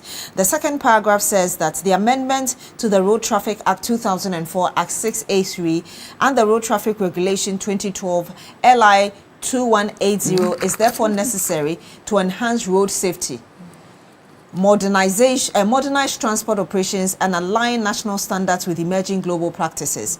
It says the proposed amendment seeks also to reduce the permissible blood alcohol concentration for drivers from 0.08% to yes, to 0.05% to minimize alcohol-related accidents by strictly limiting alcohol intake, among others. And of course, the other things I talked about, the need for us to have lanes for them and have uniform for them, just for safety of the passengers and their respect and all of that. But uniform does not guarantee safety. No, but it could link you somewhere, yes. And also the fact that now the number plate will be linked to them, including their numbers and their IDs. But would they measure them for red? Yes, that's what. Well, it talks about alcohol here. It didn't mention red here. Red is How do you think this will help with safety on our roads? No, I think that first and foremost, before they are all issued with whatever licenses or certificates, we should be able to give them the same test that we give to drivers of cars. And also, we should also check for alcohol and drug use. It's important that they are clean, because sometimes the behaviors that they exhibit doesn't makes you think that they are high. So we must check for that as well. Before you get a clean sheet to go and have a license, we should check to see whether you are under any form of influence, or if you've been taking any form of drugs. Because when they get on the road, the behavior is such that you just tell yourself, these people are high. And we should avoid that. I also think that we should look at the motorcycles they use. Are they roadworthy? That's something that they said they would also look at, so yes, that they meet the emission level. And the standards. Yes. You see, you're not going to be carrying people. I just lost a friend last week, out of that, just been knocked down by some Okada and he's gone up. So these are some of the things. But I don't understand. I think that what we need is reflective numbers, some unique numbers per person for the uniforms that they are going to wear. So that if it's even a 4-digit or a 3-digit number, we can easily recognize it. Apart from, because if you're going to give them the numbers, I don't know whether it's going to be reflected on their shirts or whatever. We may not be able to get it very fast, but we need some. They should wear some form of the reflectors with a unique number that you can easily identify. Somehow, I think that this is going to be a test for the Okada unions themselves. They will have to prove themselves, and government must let them understand that if it's not working, then something will definitely break. Yes. Indeed. Please, let me get your 30-second thoughts on this. Okay, so as the world is enhancing, IT is the bit of our world now. I think that we should be innovative enough. We should just look at the way Uber and the likes are operating. We have these apps. We should digitalize this Okada system. It's going to be safer, and whenever the rider is moving, you can trace the driver to wherever he or she has gone. So the number plates and doing it individually should be digitalized in such a way that everybody is on a system, maybe on an app. If you're going to book for a ride for Okada, you go on the app and you book it. Wherever the person is dropping you is going to be traced and tracked. So somebody does a mistake, is high, is on alcohol, you will detect that on the app by the way the person is moving, the speed and everything. And individuals have to be responsible as well. If I'm going to ride an Okada and the Okada driver doesn't have a helmet, I should refuse to sit and expect that the person should give me a helmet. Yes. I always use Okada, and with my scarf, I still insist on putting on the helmet. Again, we have women who also back their children and they sit on Okada. We have Muslim women who put on their big veil. We have women, especially the Muslim women, we put on our big veils, and it usually causes accidents. We are not taking a look at that. The veils will get stuck to the thighs, and it really causes accidents. So we should be responsible as individuals as well. If you are on a rider and the person parks beyond the zebra crossing, I let him to come back. You are also at risk behind the driver. So our responsibility as individuals should also be looked at. We also have a say. If you see somebody who is riding recklessly and you get to a police barrier or something, you can also alert the policeman. There should be a toll-free line.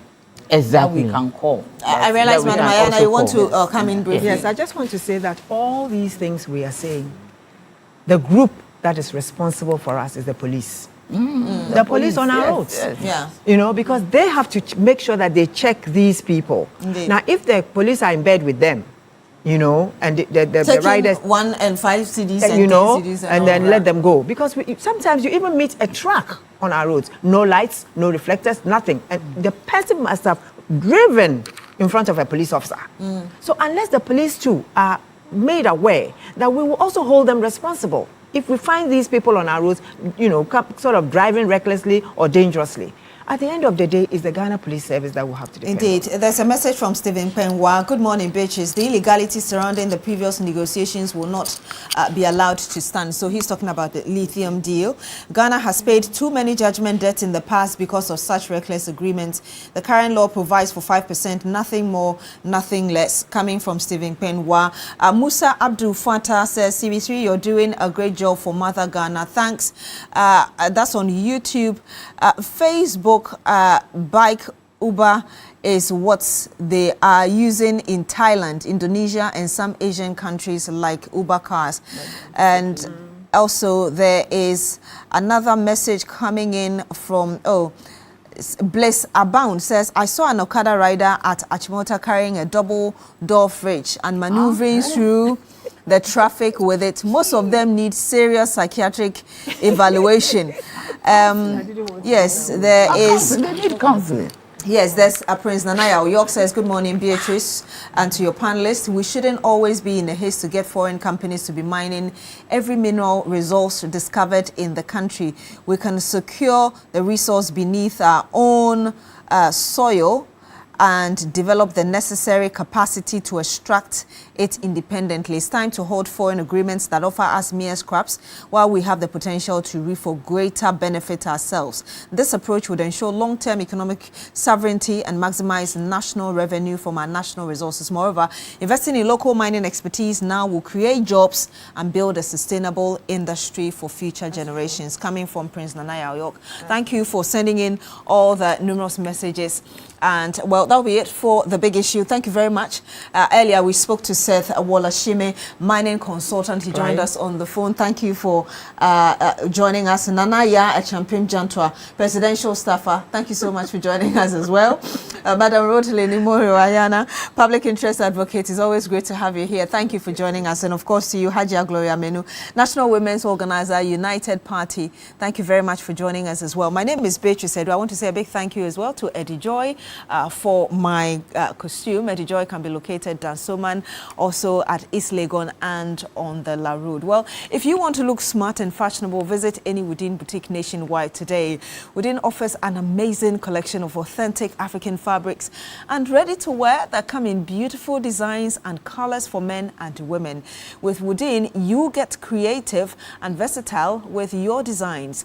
They're confident and, of course, be confident and show off how truly African you are in Within.